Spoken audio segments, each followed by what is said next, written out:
మరో మాట మాట్లాడకుండా ఉండడం కోసం నేను ఆ మాట చాలా తేలిగ్గా అనగలిగాను రాఘవ. కానీ కానీ నిజంగా నాకు ఇప్పుడు అనిపిస్తుంది, నా ప్రాణం పోయేటప్పుడు చివరిగా నిన్ను చూడాలి. నిన్ను చూడకుండానే ఈ కళ్ళు ఎక్కడ మూత పడిపోతాయో అని భయమేస్తుంది.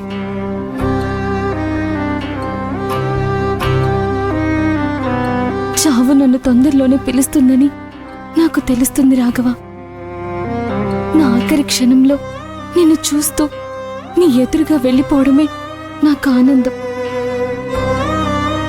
నీ బ్రతుకులో నేను లేకపోయినా, నా చివరి శ్వాస పోయేటప్పుడైనా నువ్వు ఉండాలి అనేది నా కోరిక.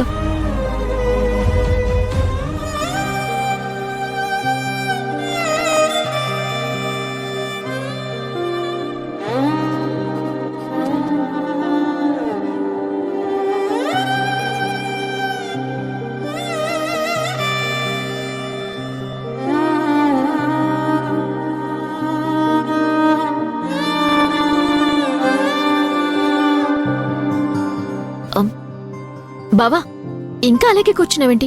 వెళ్ళి రెడీ అవ్వు.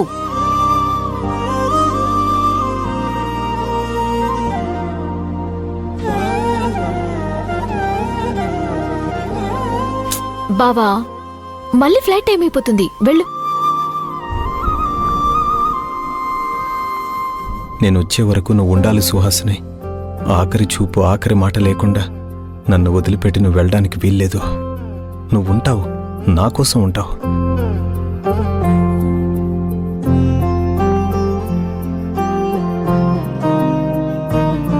చల్లటి ప్రదేశం కాబట్టి మరీ పలచటి బట్టలు పెట్టుకుంటే బాగోదు.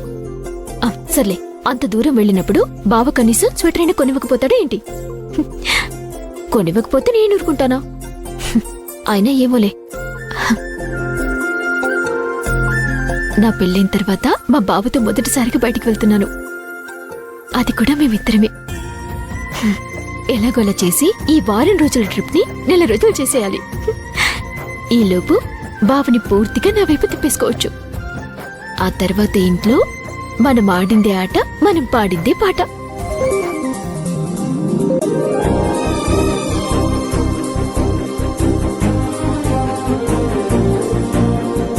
ఇది నేను కూడా ఊహించిన జీవితం రాఘవ. నిన్ను మళ్ళీ కలుస్తానన్న ఆశ కూడా లేదు.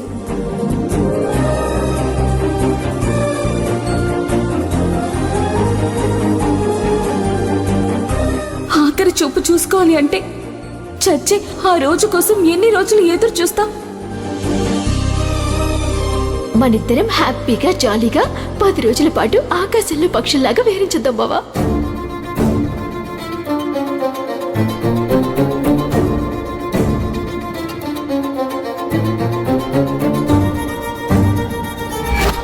నువ్వు నా మాట కాదనలేదు.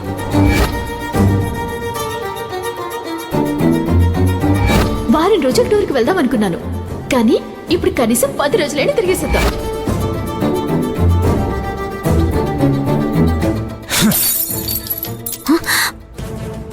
బావా, బావా,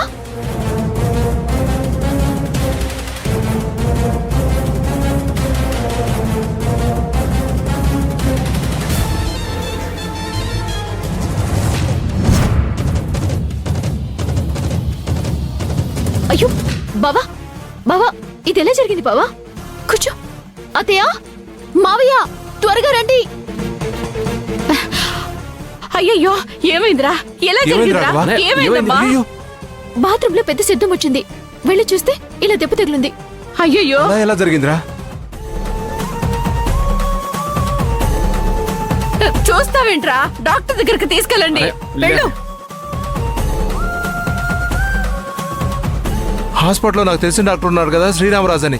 ఆయనకి నా పేరు చెప్పండి, వెంటనే అడ్మిట్ చేసుకుంటాడు. అబ్బబ్బబ్బా, మీరు ఆగండి. అసలు వాడికి ఎంత రక్తం పోతుందో. రే మాధవ, తొందరగా తీసుకెళ్ళండి. అన్నయ్య పదండి. బావా, పద. త్వరగా వెళ్ళండి రా, నేను ఈ లోపు డాక్టర్కి ఫోన్ చేసి చెప్తాను.